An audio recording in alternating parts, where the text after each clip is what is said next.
सप्रेम साहिब बंदगी। सदगुरु कबीर साहब के चरणों में चरण बंदगी। महंत रामधनीदास साहब के चरणों में चरण बंदगी। महंत धीरज दास साहब के चरणों में चरण बंदगी।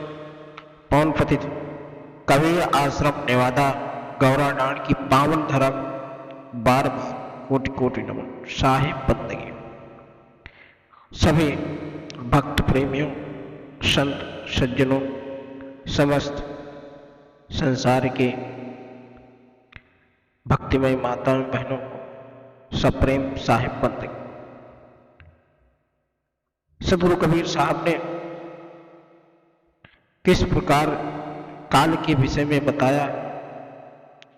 काल किसे कहते हैं, अलख निरंजन कौन है, अलख निरंजन ही काल है।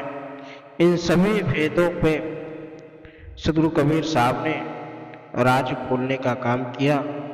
जो रहस्य हैं उनको एक एक करके एक एक पद को बताने का काम किया।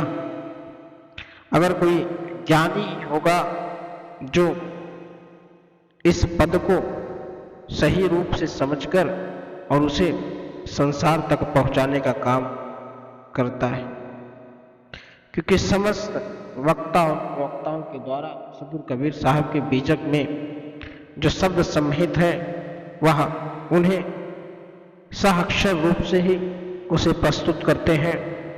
कुशाद एक ऐसे होंगे जो अपनी बातों को उसमें सम्मिलित करते हैं, लेकिन ज़्यादातर लोग सदगुरु कबीर साहब के जो बीजक में दिया गया है उसी को दोहराते हैं, क्योंकि सदगुरु कबीर साहब का जो बीजक है वह बीजक मूल ज्ञान है। सदगुरु कबीर साहब ने काल को किस प्रकार से और संसार में लोग किस प्रकार से तमाम बंधनों में बंधे रहते हैं और इन बंधनों में बंधकर वह उस चीज की पूजा अर्चना करते हैं जो उनके लिए सही नहीं होता, जो उनके लिए घातक साबित होता है, लेकिन उसी की पूजा करते हैं। सदगुरु कबीर साहब इसीलिए इन सभी चीजों के बारे में बिल्कुल विस्तार और विस्तारित रूप से अपने बीजक में बताया है। सदगुरु कबीर साहब कहते हैं, अलख निरंजन लखै ना कोई, जय बंधे बंधा सब लोई, अजय झूठे सब बांधु आयाना, झूठा वचन साच गए माना, धंधा बंदा कीन व्यवहारा, कर्म विवर्जित बसे नियारा, खट आश्रम अवदर्शन कीना, खट रसवास खटे वस्तु चीना, चार वृक्ष चौ शाख बखानी, विद्या अगणित गणय न जानी, और आगम करे विचारा, ते नहीं सूझे वार न पारा, तप तीरथ व्रत कीजे बहु पूजा, दान पुण्य कीजे बहु दूजा। सदगुरु कबीर साहब ने इस मन के बारे में कहा है। मन और मन की असंख्य जो असाधारणाएं हैं, जो धारणाएं होती हैं, जो मन के अंदर विकार होता है, सदगुरु कबीर साहब ने कहा है कि अलख निरंजन वही कहलाते हैं। इन्हीं के बंधनों में सब प्राणी बंधे हैं, परंतु इनके और कोई ध्यान नहीं देता। सभी अज्ञानी जन मन की कल्पनाओं में ही बंधे हैं। अब मन की कल्पना में बंधे हुए हैं जो वह काल के अधीन होता है, क्योंकि संसार में काल प्रबल है। वही मनुष्य बच पाता है उस काल से जो सदगुरु कबीर साहब की भक्ति करता है, सदगुरु कबीर साहब के बताए हुए रास्ते पर चलता है। आगे सदगुरु कबीर साहब कहते हैं, जो बिल्कुल झूठी है परंतु सब लोग उन्हीं को इन झूठी बातों को ही सत्य मान रहे हैं। जीवों का शुद्ध स्वरूप कर्म बंधन से सर्वथा परे है, परंतु वह अपने स्वरूप को ही भूल और बंधनों में बंध कर उस संसार के बंधनों में पड़ा हुआ है। जिन्होंने अपने कल्याण के लिए क्या क्या नाना प्रकार से प्रपंच रचे, जिसमें ब्रह्मचार्य, गृहस्थ, वानप्रस्थ, संन्यास, हंस और परमहंस नामक 6 आश्रम और योगी, जंगम, सेवड़ा, सन्यासी, दरवेश और ब्राह्मण नामक 6 दर्शनों का महीना, निरंजन, तत्वनाम, सोहम, हु अल्लाह और ओम नामक 6 रसों का निरूपण किया। इनसे क्रमशः पिंड से उठकर ब्रह्मांड में जाना, आकाशवत परमात्मा अर्थात उससे मिलना, आलोकाश चंद्रशिला में पहुंचना, अहम ब्रह्मास्मि अर्थात वायु में मिल जाना और परमात्मा, इन 6 सिद्धांतों का निरूपण किया। कहने का तात्पर्य यह है कि अपने लिए मनुष्य ने स्वयं ही जाल बनाकर रख लिया है। ऋग्वेद, यजुर्वेद, सामवेद और अथर्ववेद वेद रूप 4 वृक्ष हैं, उनकी 6 शाखाएं, शिक्षा, कल्पना, व्याकरण, निगंत, छंद और ज्योतिष। इसके पश्चात इतनी विद्याओं का प्रवर्तन हुआ कि इनका एक व्यक्ति विशेष से प्रांगत होना संभव है। इनकी गणना करना एक कठिन काम है।